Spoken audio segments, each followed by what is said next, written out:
Сега оставаме на Великденската трапеза. BTV новините на гости на столичаните в повече. Мария Савкова ще ни покаже как празнуват в кметското семейство Чеканови от хитовия сериал. Добър вечер, Мария, на теб и на твоите домакини.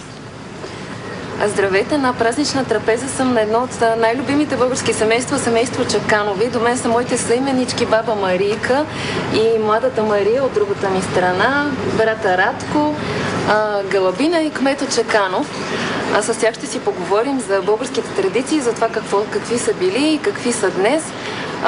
Предимно ви познаваме не от вашата работа. Познаваме ви около трапезата, на масата, с ястията, с домашните проблеми. Така ли всъщност празнуваме българите предимно на маса и в семейството? Разбира се, традицията повелява да се празнува на маса. Масата си е част от работата. Много работа се върши именно на маса, така и в живота, така и при политиците. И семейните връзки се затвърждават, когато хората обядват и вечерят заедно на масата. Точно така. Галабина, те исках да те попитам, включи ли се кмета Чеканов в приготовлението на празничната трапеза? Кажи ми, как да го занимавам с това? Ти знаеш ли колко работа има кмета Чеканов? Милия просто прибира се вкъщи грохнал от работа. Как? Аз какво да направя, ако той се включи и маса да приготвя? Не, нямам сърце за тая работа. Тя за друго какво има да мисли? Да, за какво друго имам да мисля? Освен каква да бъде трапезата. Не го занимавам с тези неща. Мисля, че всяка порядъчна българска жена трябва да остави мъжа си на мира. Права си, права. Много си права. Да, майко. Много ми се издигаш в очите. И може би и към младите, дали се чувствате част от едно типично българско семейство?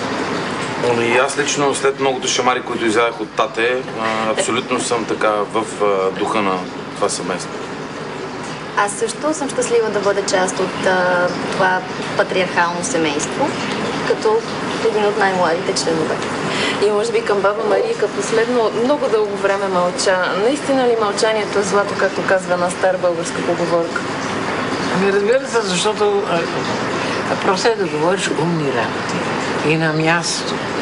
Дрънкаш ли много празни приказки, това че ставаш глупав, че си глупав. Злато в смисъл, ако си умен, ще говориш когато трябва и каквото трябва. Иначе аз съм малка от тия много често. Съм приказлива, а по някой път смлъквам, защото мера къвите на хората. И тук малко и в ролята влагам също нещо. Малко е права така една не демоде баба, а по-съвременна, макар и селска баба, ама над нещата. И нека сега видим още една българска традиция, да разберем кой ще бъде здрав и успешен през годината. Да си вземем по едно великденско яйце. Хайде от майката. Айде да се чукам. Че взем сега да видим. Айде кмете. Как скучи, благодаря. И аз взимам едно.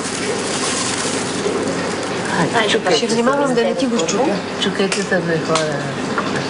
Да, Майко, остро. Това те щупиха ми дупето. Това е острото. Време ти беше. Всъщност, кой ще бъде най-здрав и най-успешен през следващата година, ще разберем през следващите епизоди на Столичани в повече. Ние оставаме тук на яйца и козунаци. На здраве! Здраве! здраве. Здраве. Благодарим ти и Мария. На здраве и от нас. Весел празник на столичаните в повече.